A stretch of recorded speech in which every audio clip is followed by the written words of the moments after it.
Well, good morning, good evening, as we say in the global world, and welcome, my friend. How are you?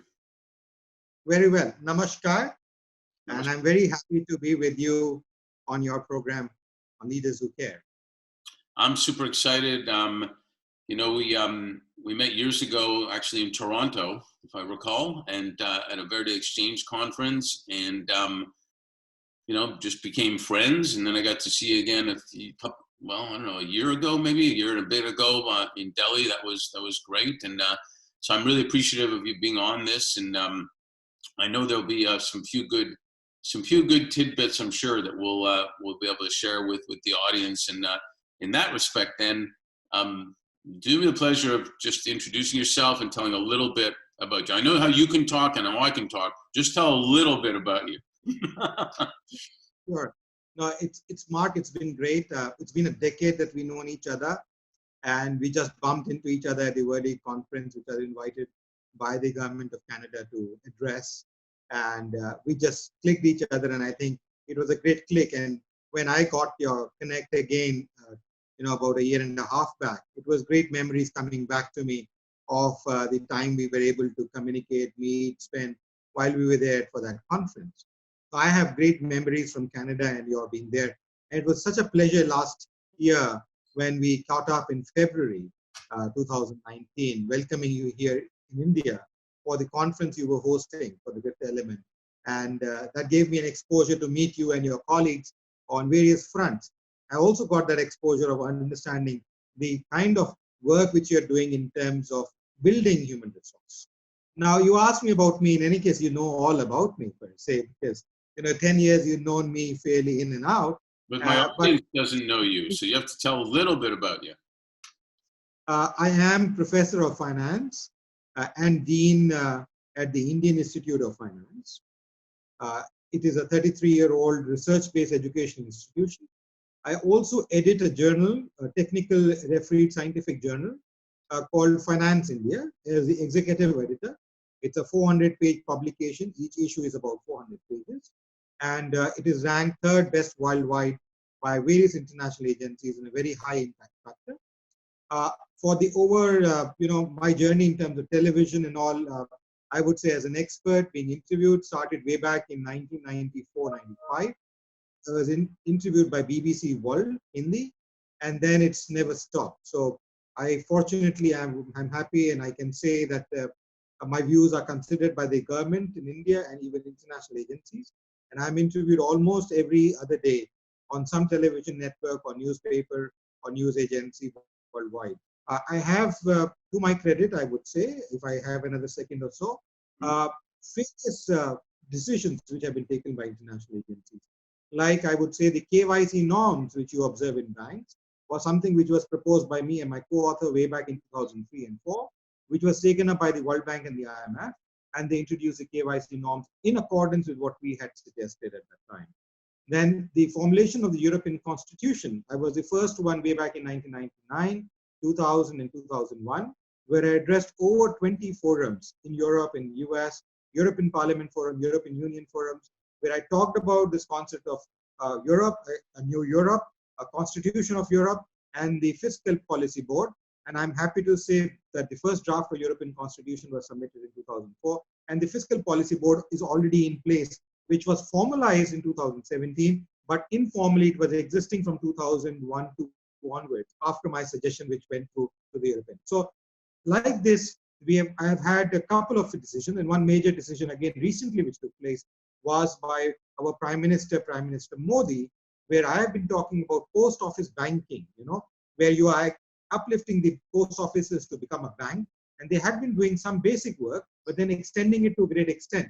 And I'm happy that our Prime Minister about 2 years back has actually introduced the post office banking as a medium to go forward. So I'm happy that not only that my research work is only adding to journals and academic volumes, but is actually bringing policy change and smiles at the lives of people across the country and some decisions even internationally. Yeah, it's a great point, because there's a lot of smart people out there that do care, but how do you get it into real life rather than just in a journal, as you said? So I've always Yeah, I've always appreciated that when we had our amazingly long conversations after knowing each other for 6 minutes in Toronto, and it was pretty impressive. Now I guess you kind of grew up in a educational family, right? So to speak. And I'd like to know, a little bit about quote unquote, what's your why, and more importantly, like, why do you do what you do? I'm very thankful to you that you asked me, because very few people ask me about what I do and what I don't do, but what makes me do so. As a young child, when I grew up in school, I always read about first initially fighter planes and an army, and I was charmed to be joining the Indian Air Force or the Indian Army. But then as I grew further in my upper middle school, as we say, I started reading about scientists, about Newton, about Einstein, about Galileo, and so on and so forth. And I was impressed by their lifestyle and their contributions in terms of research, into the way we led and read. And it impressed me so much that I wanted to be a scientist. And then when I completed my schooling, I got admissions in various engineering colleges and in medical colleges in other parts of the country. But I wanted to stay back in Delhi. And then I wanted to do research. And my father and mother, who are both professors in economics, my mother is a professor of economics and my father is a professor of finance, which is a part of commerce. They said that we also in social science do research. It is not that only life sciences have scientists and researchers, but we also as people in social sciences do research. And fortunately, my father had some friends who were Nobel laureates, and some of them visited India, and then other friends who were deans and of various universities across who were visiting quite often at the institute and other places. So I got to have an interaction with them, and I got influenced. I said, why not? I want to be a researcher. I want to contribute to the literature. And if I get this chance to do it, so that's what I want to do.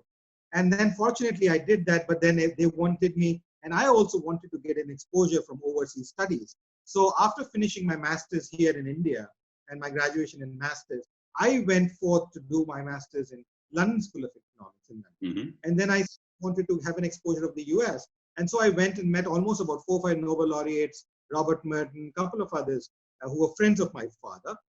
And they said, look, you can do a PhD program, but then it takes about 5 to 6 years or maybe even 10 years in the United States to actually go about doing a PhD program. And then they asked me, they talked to me about what was my life objective, why do I want to do it? And then they said that why don't you do this master's program, either in public administration or in business administration, and that will add value to your own goals of what you're looking at and what you want to do in terms of public policy making and so on and so forth. And hence I joined Columbia University's master's program, and I pursued that. And then this was a senior executive program called the TEPM program at CIPA, which was from Columbia Business School, School of International Planning and Affairs, and the Department of Economics. And that made me churn, because I, fortunately, in London School of Economics, attended large number of conferences of politicians from all over the world. Then at the business school and the Columbia University, I attended people from different walks of life, some politicians, most business leaders, practitioners, lawyers, and so on and so forth. And that influenced my thinking and doing. And then I got this opportunity to work with the World Bank in Washington, D.C., which I worked, and then I finished my term, and then I wanted to come back because I wanted to do research. I was able to do research at the World Bank also. I think it would have been a different sphere. But then I wanted to be with my family. I wanted to be back home, contribute to my motherland. And that called me back, although my parents said, stay back for some time, get some more exposure. But I said I was done with exposure. I wanted to start coming, doing my research, and serving my motherland. And that's what got me into what I am doing today. I feel happy. In terms of money, someone asked me the other day at a television interview about my lifestyle also, like you are doing, but it's about leadership. There, they wanted to know about my life story. And that's where they said, how much do you earn? And that was interesting. I never thought about it. And, then I said, I earn even less than what I was earning when I was at the World Bank way back in 2001, 2002, even today. And, so if you want to calibrate growth in terms of the money value, then effectively I am very much down. But when I look at my whole life, in this last 20 years, I've addressed 6-7 parliaments. I addressed the Uzbekistan parliament, I addressed the Swedish parliament, the Finnish parliament, the European parliament, I addressed the Danish parliament. I have addressed over 30 forums of various governments. Now, this was being present here, coming from here. I addressed the Finnish parliament twice. Now, I could make that change as a researcher sitting here. I could voice my thing, but as a World Bank officer, I could do a tremendous amount of work, tremendous amount of contribution, but I could not voice my own work because there are restrictions, there are frameworks. It's a very bureaucratic structure. So I loved my job there, but then I thought this was more welcoming for me. And fortunately, I would say, in terms of reputation, in terms of the love I get from my students, the other day at the course which I program, I host the the essence of life and growth. I interviewed one of my students who's a Bharatanatyam dancer, and she's successful in the US working with eBay. But then, the way she respected me, she talked to me, and it felt enlightened. I feel happy when I see my students grow. It's like my own children, like my own plants growing up. And there are thousands of them now doing such good works. And that gives me immense pleasure. And I think this is where, the real pleasure comes in, as against what money can actually give you at the end of the day. So, what I do for living in terms of giving my knowledge, sharing my knowledge, whether it's in terms of interviews like this on television or in newspapers, or even talking to young minds, talking to elder people. And if they say that what I have spoken makes a difference in their lives, if I have been able to accomplish some good thing, that's what I think is what I do. It's a great look on life. I've known some professional sports coaches that have said their biggest legacy is seeing how many of their assistant coaches or other assistants have become head coaches of other teams, and teachers who are widely underappreciated, although now getting more appreciated because of homeschooling. The impact they have for years and years that sometimes they don't even see. And I love the way you phrased it about like your little plants growing. It's a tremendous contribution to everything. And it kind of leads to, my next point about it's taken almost decades for corporate leaders to finally realize that the brand of the corporation, the business is majorly impacted by being aligned with social impact. And that it's also great for attracting talent, because talent now only wants to go where leaders do care about them and whatnot. But it's really good for business. And as you said, you've been involved in finance, economics, strategies, the whole bit. If I could paraphrase what you just said, it sounds like what differentiates you as one of the leaders who care is growing those plants into other contributors to impact. True. No, it is. And, when I see smiles, like I see smile on your face, the way when you connected back with me, brought back smile on my face that, someone remembered me over a decade. And although we have been in touch in between, but then we never communicated so much. Just before you're coming to India, we communicated, we connected again. And that, brought that smile on my face, that feeling that, you are being respected, that you are being cared for, you are doing something. So similar is when I see smiles, when I see prosperity in the lives of my students. And I think that's what makes me very happy. As far as institutions, yes, I think you rightly pointed out about the brand, the structure, the way brands are created. But I feel personally, what I am today is because of the institution called Indian Institute of Finance and Finance India. I have my contributions to whatever I could take it to, but then more comes from there on, because the structure, like when I was at the World Bank, I got that uplift. When I'm at the Indian Institute of Finance, I get that uplift. It's not that people are coming to me directly. It's coming through that institution. It's that reputation, the brand they have been able to develop in the last 33 years that actually enriched my life. The students who are coming there, who want to seek knowledge, they came, they learned from me because of that institutional playground. So it's that land which is fertile, which has been given to me by this framework. And I am fortunate that I feel happy at the end of the day when I sleep, that I am able to make that difference in the lives of people, trying to do whatever little I can do in their lives. Well, it's interesting. My grandfather always used to say, we used to go for walks when I was a kid, and he'd smile and say hello to everybody. And I said to him, we called him Zeta. I said, Zeta, you know all these people? He said, no, I don't know most of them, but when I smile at them, they smile back. I feel good. They feel good. It's great. Yeah. But another thing, to segue into another part here, I think most grandparents probably have said this. They would say, as long as we have our health, that's the most important thing.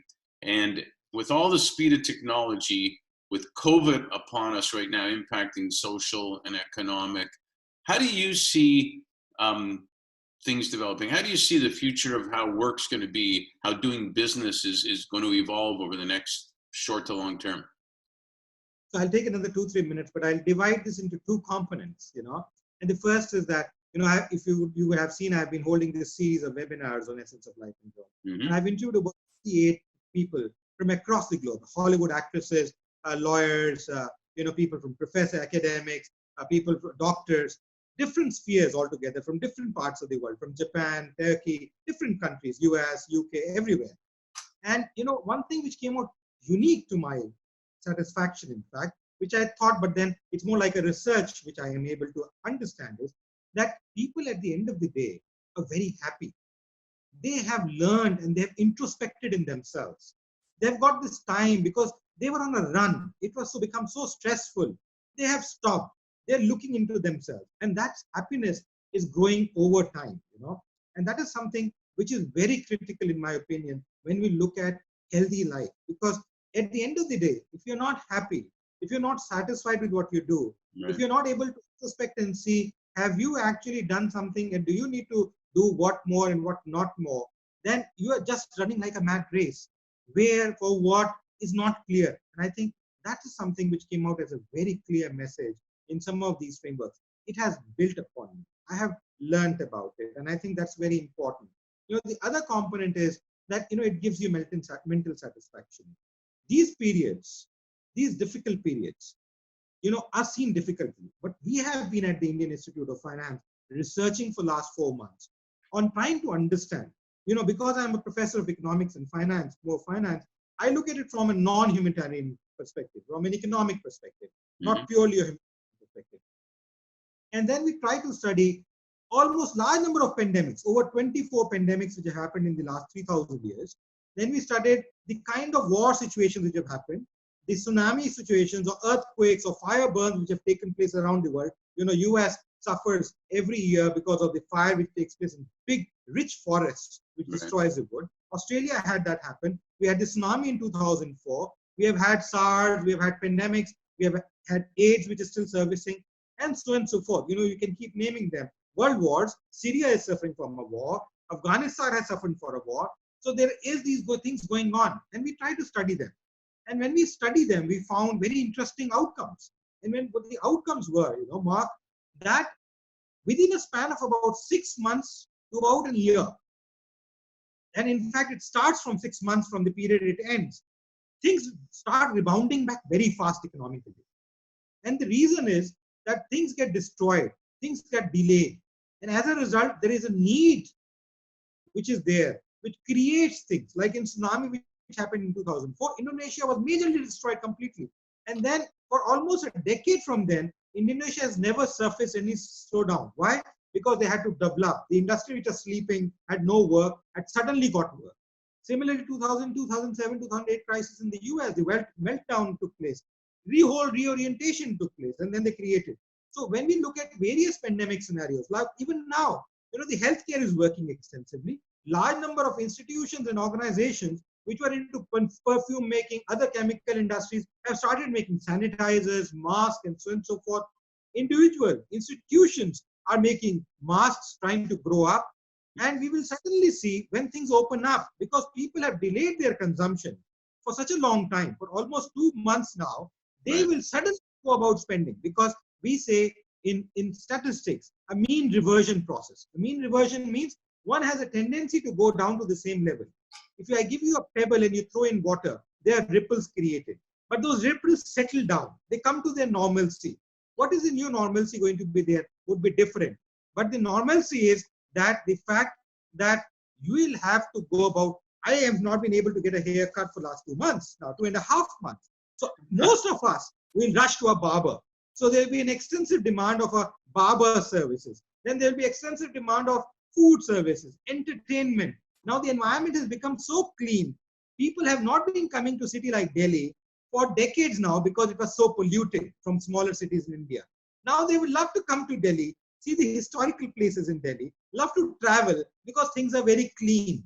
So, the tourism will go up, entertainment industry will see a new phase. Education, the other day the Minister of Finance announced that they are launching about 12 channels, one for every class. And plus they announced the fact for disabled as well, they're launching television channels, which will go digital as well as, now imagine the bridge between urban and rural.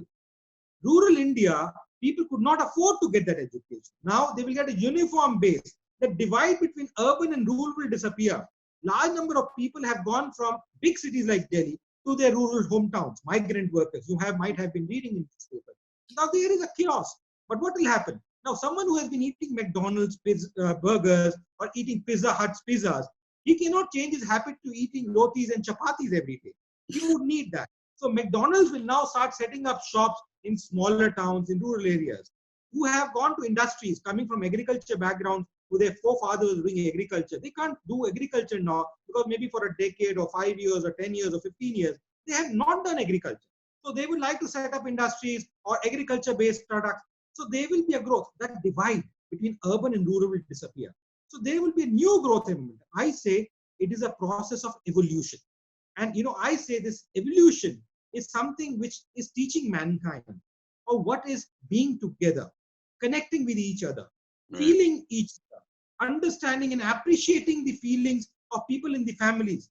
People were living together decades after decades, but they did not know each other. They were living like strangers. Yeah. That was the way of life.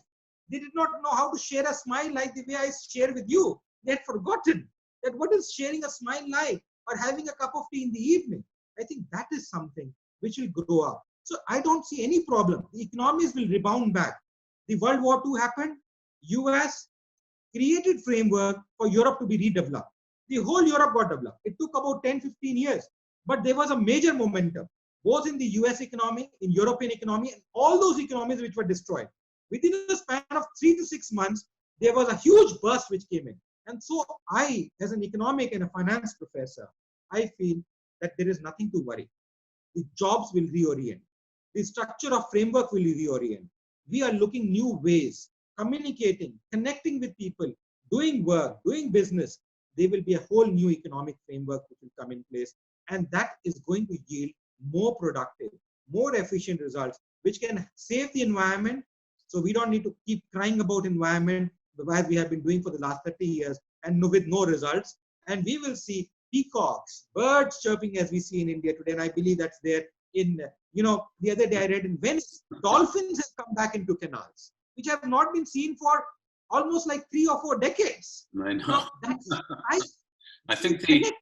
I think the birds, we hear the birds out here talking and they're saying, I don't know what happened, but this is pretty cool.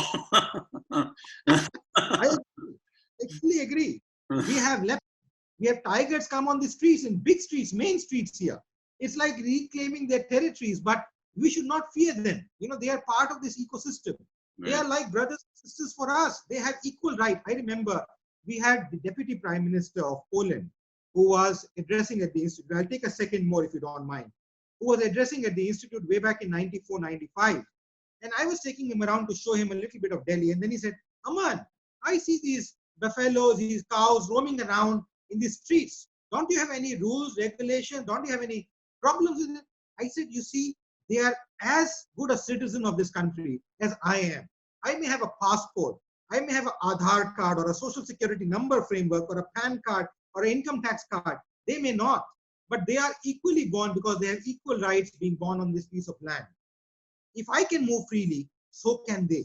And I think that is something to live in that ecosystem where we respect each other's space, where we are welcoming ecosystems to grow and harbor. I think it's important. It was the call of the day.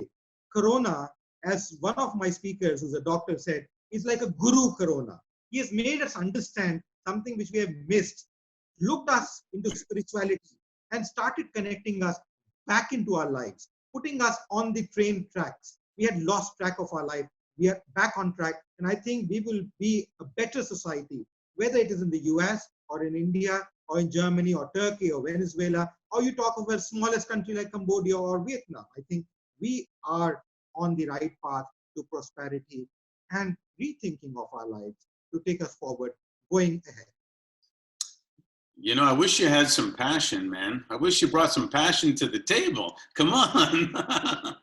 No, that's spectacular. And you actually You actually answered a last question as well, which is I think we're going to, and the leaders who care are going to start realizing that you got to address our, not only our financial well-being, but our physical well-being and our mental well-being. And so I really appreciate you bringing not only your knowledge, but your caring, passionate way of being.